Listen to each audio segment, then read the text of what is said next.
Yeah. This was a tougher one for a last call because it wasn't a whole lot of investigative things, but there's still little things to pay attention to. I've got a last call for you. All right. Ooh. Why don't you go first, Kirby? Okay. All right. So I was thinking about the persona changes and how both investigators but also scammers do their own little personas online. And one of the things that I've been noticing lately on Sora specifically, because I've been playing with Sora quite a bit, is that there's a lot of people on there who are creating dating profiles. You can tell because like the way that they come in, there's like, I'm 44, I blah, blah, blah. It's like a woman introducing herself for a dating profile. You know, when you download off of Sora, it has a little Sora label floating around, right? But there are apps now out there to remove the Sora label. So I'm expecting to see these in dating apps. But that made me think, okay, well, now I need to also look at the competitors because no doubt Sora's not the only good video creator out there. And a lot of competitors let you riff off other people as well. And by the way, on these Sora dating ones, a lot of times I put like a little character in the background and re-release it. But anyway, the competitors are things like Google's VO, Runway ML, Pika, which is one that I haven't done before. Kling, Synthesia, I mentioned Synthesia back in December for their Santa Claus videos. Luma AI has some 3D and immersive content, and then there's also and now I'm forgetting. Oh yeah, Luma has the Dream team, the Dream Maker thing. Yeah, there's a bunch of other competitors as well, and I think that's one of the things that I'm going to do is start going looking to see comparing the differences between the people when they're making those type of videos on different platforms to see if I can tell the difference. And when I go to the AI, maybe the dating apps, being able to pick out not only that this is an AI, but which AI generator it came from. Nice.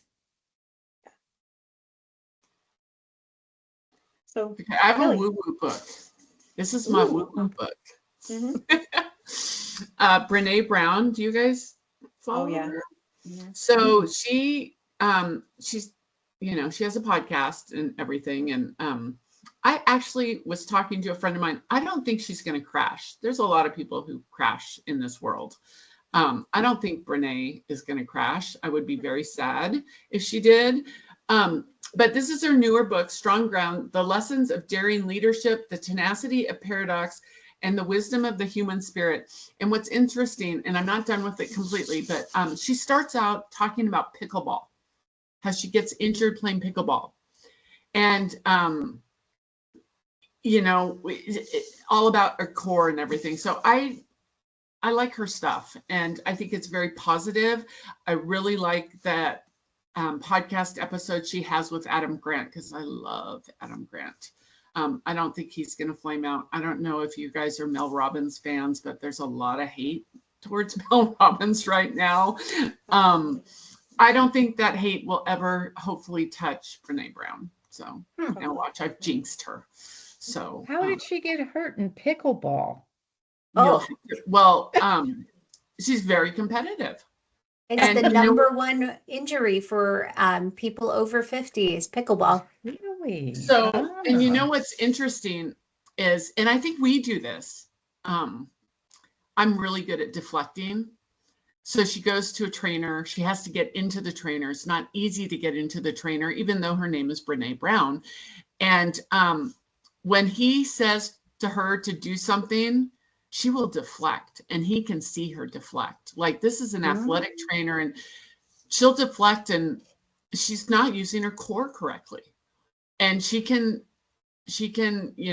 substitute other parts like her arms and so it's kind of fascinating how, because we as investigators, we deflect really well.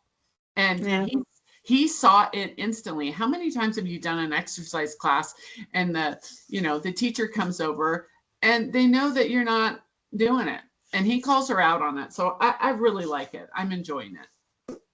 It's woo-woo, but we need some woo-woo, especially for the work we do.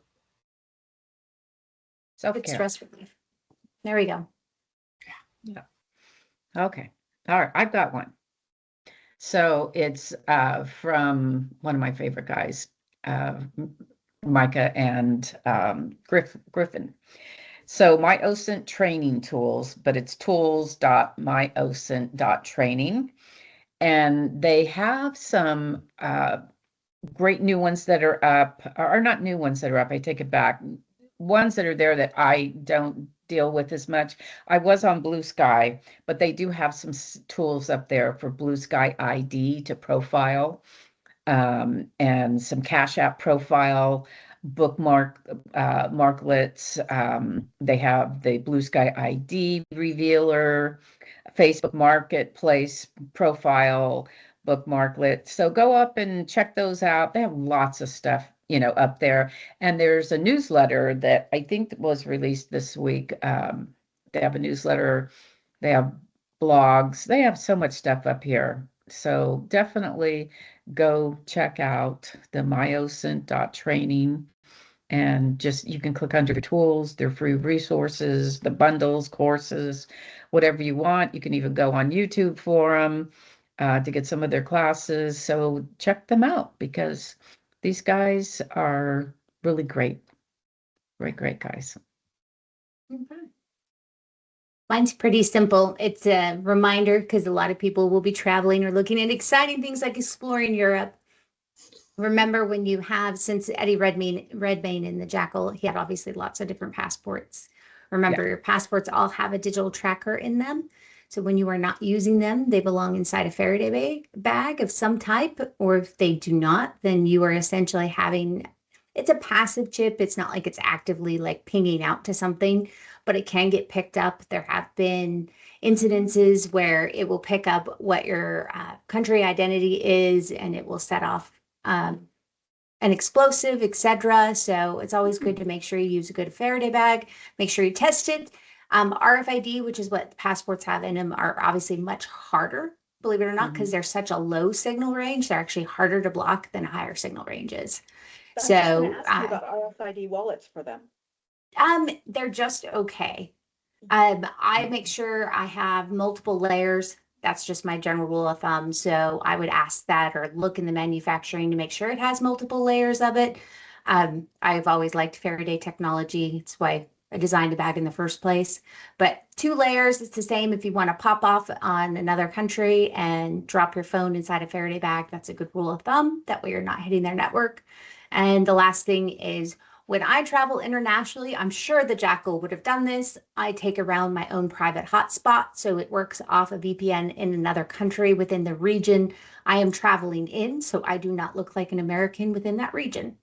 And I do a pay-as-you-go with it, so I just pull in data. I never turn my cell phone on. I just become my own roving hotspot tower, and it's a great, safe way to travel. So keep that in mind.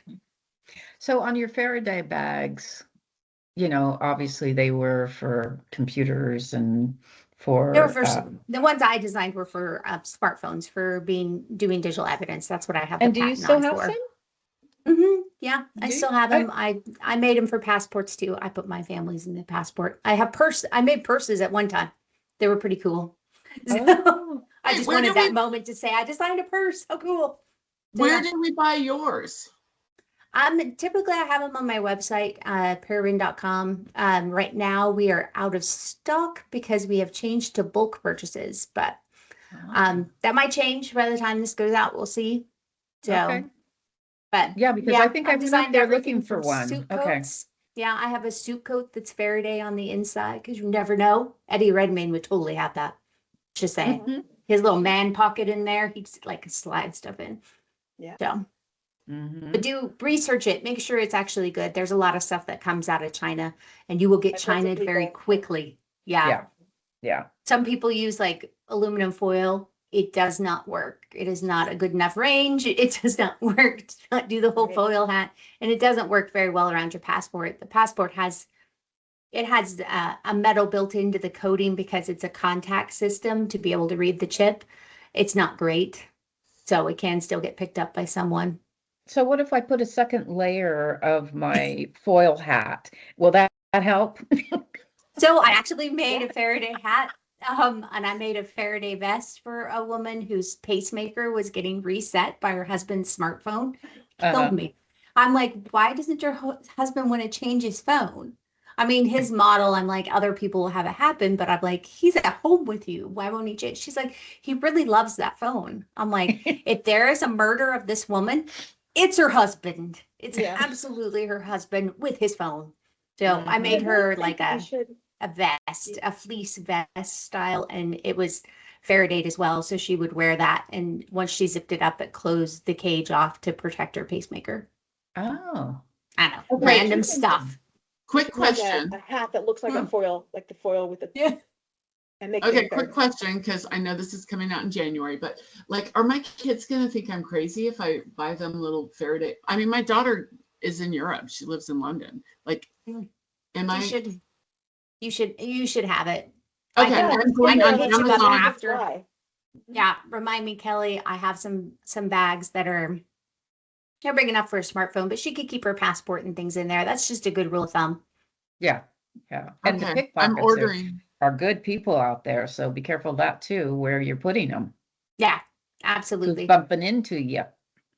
And Yeah. just double check it. Multiple layers. That's the rule of thumb, especially with something that has a stronger signal. And for weaker signals like RFID, the big thing is you have to look how it's actually manufactured. So it's not put in some way that it doesn't actually do good seams or seals. Your seam should be folded to be able to work. It doesn't work if you just straight sew it. Now I realize that was a sewing lesson. I obviously know how to sew. Don't do foil. But Eddie Redmayne would have absolutely had someone who's trained or was doing things like the Jackal. He would have known how to do it. He probably had his own I just forgot the name. Blocker. Not that Blocker? you really can't operate them because they're illegal, but he would have something like that. Mm-hmm. Okay. Hey, join us again next week. We're coming in osacocktail.com again. Hopefully you're following us on YouTube and checking out our last calls there. But osacocktail.com has the full episode, so make sure you check us out there as well. Free. Yeah. See you And guys next time. make sure you like us, comment, follow. Share.